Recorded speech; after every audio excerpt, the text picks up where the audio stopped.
I did write down my resolutions, and I'm hoping that writing them down will help me be more successful. And one of my resolutions is not letting myself derail myself so easily this year. My health and my fitness are always like in the forefront of my mind.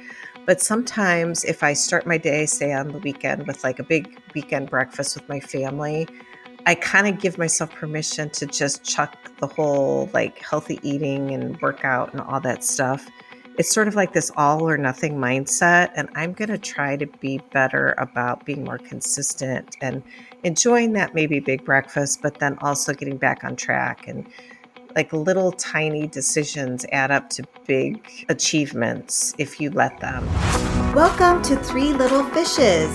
We're three sisters who grew up in the Midwest together, but have since spread across the country. I live in Los Angeles. I'm in Nashville. And I live in Philadelphia. We are all married with children. We've all had careers, but now we stay at home with our families. We've all been through ups and downs that come along with life and have always helped each other through, shared stories, and laughed together. We welcome all of you into our daily conversations and hope you have some fun with us. So let's jump in. What's up, fishes? Happy 2025. I come to you from Los Angeles today, and my heart is a little heavy.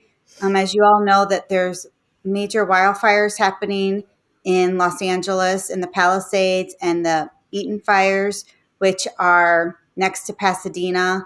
I just wanted to say that we're thinking about all of our listeners that are affected, and we're with you during this really stressful and hard time. Mm-hmm. My family is safe and okay, but it's definitely been stressful and sad to watch the city burn. I think the fishes also just want to send a heartfelt thank you to all the firefighters and first responders for helping the city of Los Angeles, and hopefully these fires will get contained soon. Yeah, we hope so. Yeah, definitely. I just want to also say that we'll put in at the bottom of our show notes link to the Red Cross Los Angeles and FEMA if anybody needs that information. But know that the fishes are with you and we're thinking about you. All right, before we jump into it, I just want to remind all of our listeners to please continue to subscribe, rate, comment, invite three of your favorite fishes to join the conversation. All right, y'all. So with the fires out here in Los Angeles, it got us three fishes thinking about emergencies. And we all live in different parts of the world. Yep. And the country. And we got us thinking about, how do we prepare for an emergency? Mm-hmm.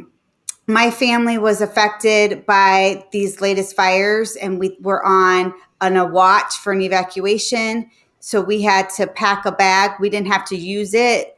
And I also have to think about earthquakes. So we always have an earthquake kit that is ready to go for 3 days with water, food, change of clothes, blankets.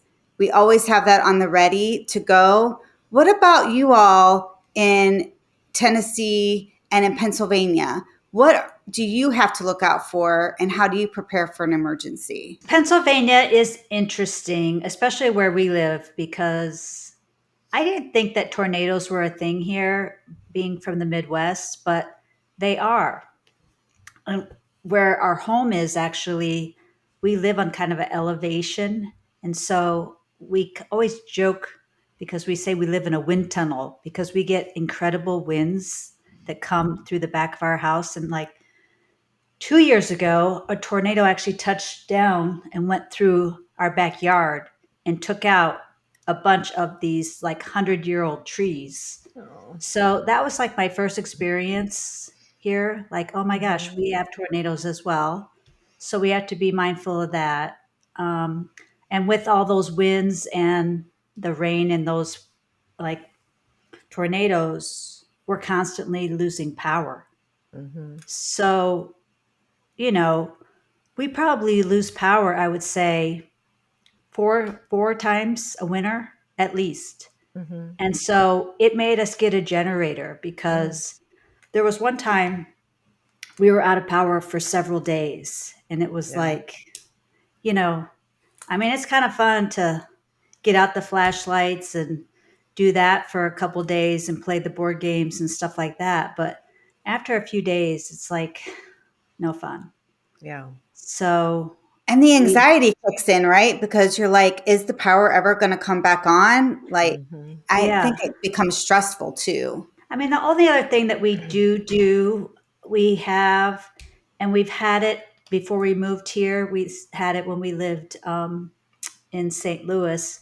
We have ladders because we live in a 2-story, 3-story house. And so, to get out, if you're able to get out of the house safely with a ladder to get down without like breaking your leg would be a Mm-hmm. positive. So we Mm-hmm. do have those like little metal ladders that thank goodness we haven't ever had to use, but we do have them.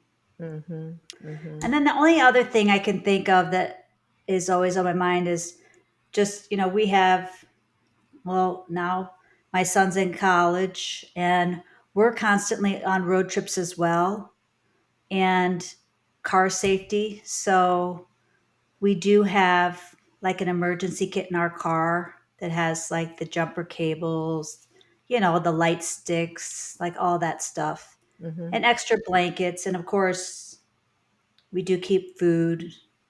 I always have to have food in the car Yeah. because that, like, I just think I would starve or something. I mean, I can't imagine that would ever happen, Yeah. but my son like just drove back to college and he actually ran into some weather going through the mountains of Pennsylvania. I Mm-hmm. mean, couldn't see and like kind of almost ran off the road. So, I mean, you never Yikes. know. It could Right. happen like at any moment. So it's better to be safe than sorry, I guess. Mm-hmm. Um, I mean, you kind of deal with the same thing, don't you, Linda, with like I do. your And I girls? actually, we, we do get tornadoes here in Tennessee. It's very common.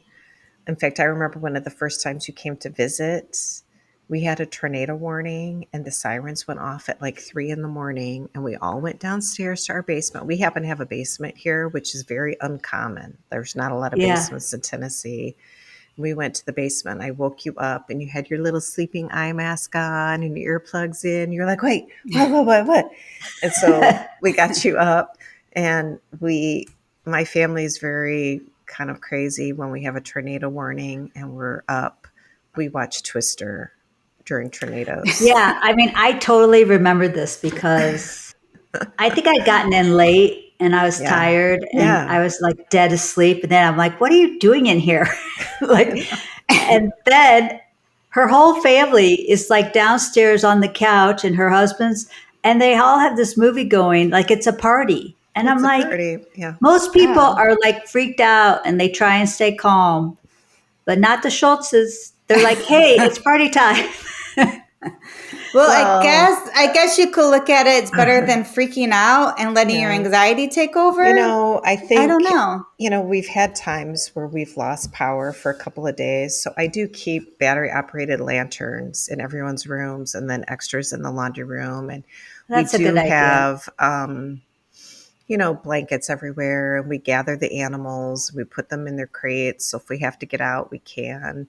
We've been very fortunate. We haven't had anything catastrophic, but I do remember back in the day, there were a couple of times where we had huge blizzards in Chicago or we had tornadoes and we'd fill the tub with water just in case we lost water and power for multiple days. Mm. And there's times where you can't open up your refrigerator when you don't have power. So all those kinds of things are, good things to have in your back pocket if you need them. I do have kids that travel in cars for long distances to get back to school. So I do the same thing. They all have blankets and flashlights and jumper cables, and they need to know how to use the jumper cables. But I think, Yes. it's almost easier in a way these days because if you have an emergency, you have a phone. Whereas back in the day, like we would go off to school and we didn't have cell phones. So you'd Right. have to find a payphone. So we always had like dimes or quarters or whatever stashed away in the car so that if we needed to get help, we could get to a payphone and call somebody. Whereas Right. now it's like a little easier. You can call AAA, you can call your insurance company and somebody can come help you. Right. I mean, as long as you have cell service, I mean, Right. you are I right. It's mean- easier to like reach out until your cell goes down. And like, do you remember the number to tell Right. somebody if they come across and are there payphones anymore? I don't even really know. There they don't are, really but they're catch my few and eye. far between. Yeah. And I have daughters. So when they are driving back and forth, like some of the things we always tell them is like, if your car breaks down, call for help. Don't get in a car with somebody. Don't, people, chances are they're nice people that want to help you, but they could be a serial killer. So don't get in a car with somebody you don't know. Right. You know what I right. mean? So, stay in lit roads, try to get off the exit, try to get under a light, try to, be mindful and be aware of everything around you kind of thing. Rich and I always, when we go to the movies, we also do like our exit plan. Like, I can't believe we have to do this now, but we'll sit in the movies and I'll be like, okay, where are we going? He's like, let's go there if we need to. That's like where we're going to go in case we have an emergency. So I think just all these kinds of things are good to have in your back pocket just in case, prepare for the worst. Yeah. Hope for the Peter actually best. does that with our family on airplanes. He's like, there's where you're going and you're getting X kid or whatever. Yeah. You're Right. responsible for them. Right. I'm always like, when he did that when we were newly married, I was kind of freaked out by it. But now I just kind of expect it. And it actually is a good plan. Yeah, it's good to have a plan. Hopefully you don't have to use it, but it's good to have a plan. One other thing I wanted to say about the emergency is I think it's good that you know your car, because last year I got a flat tire and it was locally here. Mhm. And my son happened to come help me.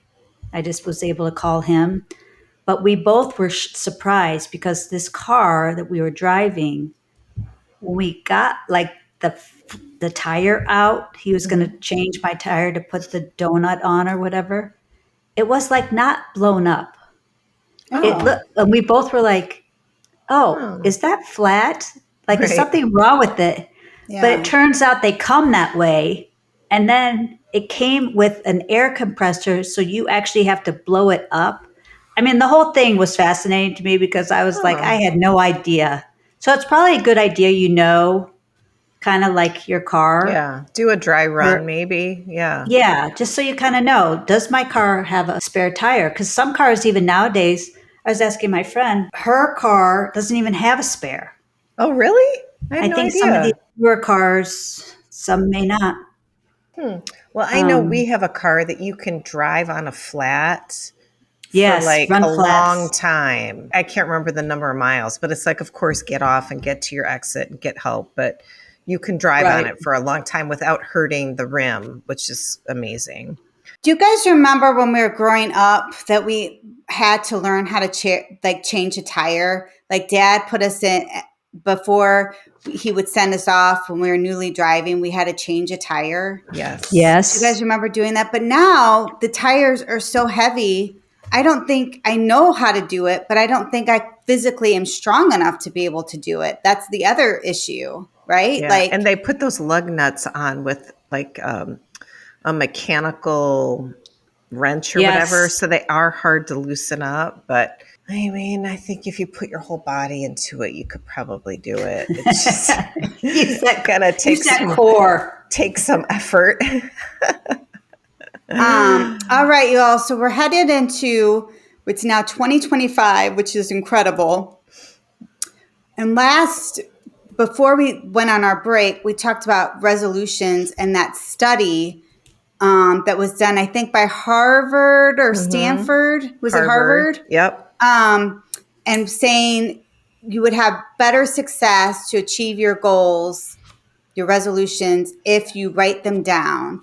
So I'm curious, did you fishes write down your goals or resolutions this year? It took me a little bit of time. I've been fighting like a head cold for a few weeks. I haven't really wrapped my head around the new year completely, but I did write down my resolutions, and they're nothing earth shattering, but I'm hoping that writing them down will help me be more successful. And one of my resolutions is something that maybe other people will relate to is I have a hard time sometimes intraday to be kind of an all or nothing kind of person. So, like, as I'm aging, I'm creeping up on 60 now. Like, my health and my fitness are always like in the forefront of my mind. But sometimes, if I start my day, say on the weekend, with like a big weekend breakfast with my family, I kind of give myself permission to just chuck the whole like healthy eating and workout and all that stuff. It's sort of like this all or nothing mindset. And I'm going to try to be better about being more consistent and enjoying that maybe big breakfast, but then also getting back on track. And like little tiny decisions add up to big achievements if you let them. And it's not letting myself derail myself so easily this year, which I have a tendency to do. So that's one of my big resolutions this year, is to try to just be more consistent, a little bit more graceful with myself, but then also like, stay the course. And if I fall off the track for a meal or a day or whatever, then get back on the horse and get with it again, and not let myself do that all or nothing mentality so much this year. I think giving grace is a positive thing of, and a little bit at a time. Like Yeah, you don't have, is you're not failing if you don't get 100% all the time, right? That's what we right, would tell our kids. Like, right, are you making effort? Are you trying? right. Some days you're going to do well, some days maybe not as well, and that's Right. okay. But I have a tendency to like, okay, I was so bad. And then it's like, okay, whatever. It's just like the day is shot. Whereas I feel like I'm going to really try to, that's fine. If I go out for like an extraordinary meal and I have a couple glasses of wine, that's fine. But like, get back on track the next meal, get back on track, quicker, not to give myself permission to just chuck it all for a day Right. or two. You know what I mean? Like I feel Yeah. like I have that mindset too much. So I'm going to try and not do that this year. Yeah. And writing You it down, know, maybe that will help me. I don't know. I'm hoping. Well, they say writing it down with food, if food's your goal to eat better, they say if you track your meals, it does kind of make you hold yourself accountable for what you're doing and what you're consuming. Hmm. So maybe. I did write down a couple of my goals this year because I was listening to you. And Wow. um, I actually, one of my goals this year is to focus on the positive. Hmm. I feel like sometimes we get a little negative, and I'm not sure that that's the greatest thing for me. So I'm focusing on the positive. And I actually read this article. It was written by these two psychiatrists from the Clay Center, and I will post that in the show notes. Their names are Okay. Stephen Schultzman and Jean Bernstein. But it was a very good article. It was kind of short, so you guys should all read it. But they also were talking about you have to be ready to change and you Hmm. have to be positive because positivity really makes things a lot better and it makes you accountable and stay motivated and try to focus on like the positive things that maybe you have already done better last year that maybe you want to continue doing instead of the negative Right. So because that build on your little wins so that they become correct. bigger wins. I know that just struck with me. I'm going to look more on the positive aspect and Hmm. try and stay accountable for some of these small goals I have instead of Yeah. looking at the whole kitchen sink, just look at a little thing. Yeah. Yeah. I love that. And like my son Trevor says, it's lock in January. So we're all like, as a family, going to lock in. I mean, I think like anything, right? Like with anything, negativity builds negativity, positivity builds positivity. So that Yeah. Yeah. completely tracks for me. So Hmm. I was like, yeah, I'm all about it. I And like then it. I also have one other goal is a sustainability goal. I'm going to start really trying to use less bottled water. And I got myself a Yeti Rambler Oh, that's good. leak free, I hope. Mm-hmm. It Mm-hmm. says it is. Mm-hmm. So I'm hopefully going to try that. I wish I could get my people on board with that because I have a huge 40-ounce Stanley that I love Yeah. at the house. Like it's easy in the house. It's harder to take with me out and about, but we have the Well, same thing. We have filtered y- water throughout the entire house. Why in the world would we ever use anything not than, the filtered water out of the faucet? well, I also was noticing my kids do go to the gym and they do have those water bottles that they take to the gym. Yeah, Then my son brought home his water bottle from college, and I'm like, okay, if they can do it while they're away, I right. can keep doing it. Johanna loves her. She just got a Stanley. She really wanted a Stanley because my kids take reusable water bottles to school. And we went to Santa Barbara over the weekend. It was just a day trip. So I'm like, I need a bigger cup of coffee. So I'm like, Tim, I'm going to use Johanna's Stanley and then I'll just refill my other reusable cup when I need more. Mm-hmm. Yeah. But the Stanley works so well and it keeps the heat in so well that Tim was like, I can't even drink this coffee. So I'm like, oh, that's okay. I'll just take off the top for you and you can just like sip it without the top. And he's like, took a sip of it as he's driving and hot coffee is splashing in his face. He's like, this is not working. Oh no. But if you keep the lid on, it really is leak proof. So that's my tip to you. Keep your lids on. Well, one of the things that I love, like Nancy sort of mentioned it, is I have an Apple Watch. And so I've been trying this like fitness regimen, which I haven't been able to do for the last few weeks because I've been sick. But I love that it keeps track of my like fitness rings and even it'll keep track of sleep and steps. And I think there's so many amazing like little tools out there to help you sort of achieve some of these little whatever goals you have for your health and fitness and even mental health. There's like all these apps and AI is like coming out with Yes. like amazing things now. Yeah. I mean, the wellness trends for 2025, that's a huge one. Yeah. Like the personalized fitness using AI. And Mm-hmm. we ended up getting Trevor and Peter a Whoop, which is kind of like an Apple Watch, but it's the same kind of thing. It measures sleep, your stress, recovery, strain, your step counts, Mm-hmm. your heart rate, calories burned. I mean, I think it's pretty cool. Yeah. And they actually also came out with like Whoop underwear. So it usually wear it on your wrist, but this underwear has like a little pouch in it. So you put the Whoop in the pouch and then you don't have to wear anything on your wrists. Wow. That's I so wonder, fascinating. how does that work? Yeah. I wonder. That's amazing. Have you It guys just- seen that Cora ring that you put on? Yes. It's like, I think those are kind of cool too. I actually wanted to buy Trevor that for Christmas. Yeah. But when I was kind of like hinting around about it, he was like, I don't wear rings. I Oh, was yeah. like, oh, Right. okay. I get that. So that's why we did the Whoop, because he didn't want to have to wear something.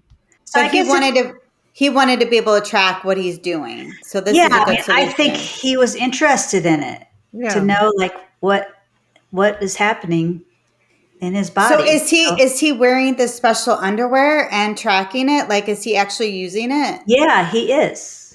And he actually also bought another band for the Whoop that's like more like a plastic, rubbery. Yeah. It's waterproof. I didn't know about the Whoop. I knew about like Apple Watch, Fitbit, the Cora ring, but the Whoop is new for me. But I love that there's all these different choices out there. Like Yeah. our oldest daughter loves to track her sleep. Like she'll say to me, I slept 12.2 hours and and she'll rate her quality of sleep with the sleep app that she loves. And it's just one of those things that I do think kind of makes you aware of your healthfulness I think it's Yes, amazing. sleep is huge. I mean, the sleep. Wow, I'm impressed though, just not to interrupt Kathy, but that she can sleep for 12.4 hours. Is that what you said? That Yeah. is like, how do I It get doesn't that? happen all the time, but like it did the other day, and she was like, I feel great. I'm like, I bet you do. That's amazing. I know, Kathy, I think that you were telling me that sleep is super important for your health too, like even more important than we even realize. Just from looking at these wellness trends, they're just saying, I think people underestimated how important sleep really is to just your overall health, mood, Mhm.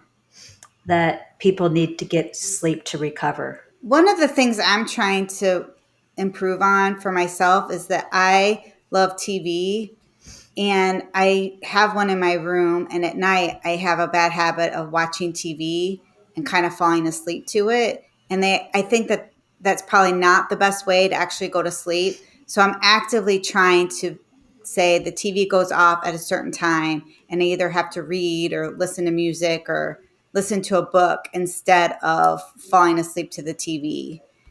We'll see if I notice a difference. Yeah, I just a started little doing bedtime, that. a different bedtime routine. I think they Yes. do say if you have like a set routine that you try to do consistently, you do have a higher quality of sleep, which is just hard. We have kids, we have teenagers that don't sleep. So, like, I'm Yeah. up Yeah. late waiting for people to get home and Yes. make sure everyone's not, you know, not somewhere they're Yes. not supposed to be or doing Yeah. whatever. I mean, they So, say that like unplugging is important, that we yeah. should not It is have. hard to do, though. I will say that is a Yes. challenge for me as well, Nance. And the other Yeah. thing I'm trying to do, and this is, I guess, would circle back into resolutions, is that I, for my nighttime, trying to change that routine and be more mindful of just, myself and being more calm at bedtime and having less input, but also in the morning. Like, I'm really guilty of grabbing my phone first thing in the morning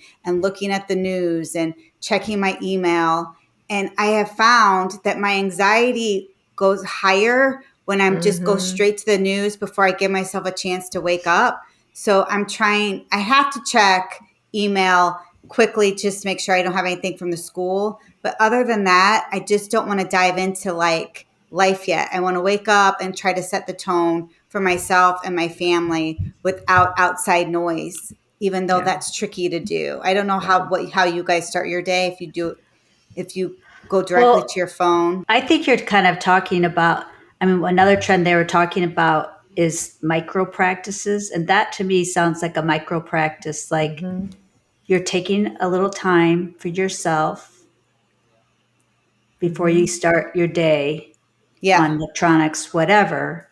And they're saying that doing these, I don't even know who came up with that term, but even taking small breaks during the day, or they say gratitude exercises, which I kind of like, being like, yay, Kathy, or Like gratitude for yourself or yeah, gratitude for other people or all of it. Like, I guess it was could it? be all of it, but just taking a breath, Hmm. Yeah. like in the morning, like you're saying, just breathe. And, it's meaningful and supposed to help you. That sounds good. I feel like, there's enough outside noise that whatever we can do to kind of calm our minds and be as productive with our days, a positive thing, right? And the Yeah. word micro, that micro just makes it seem so very manageable. Like, even if you did two things during your day that took a minute, but you stopped and thought about yourself or thought about what you were doing or not doing or whatever, Right. like, that's so manageable as opposed to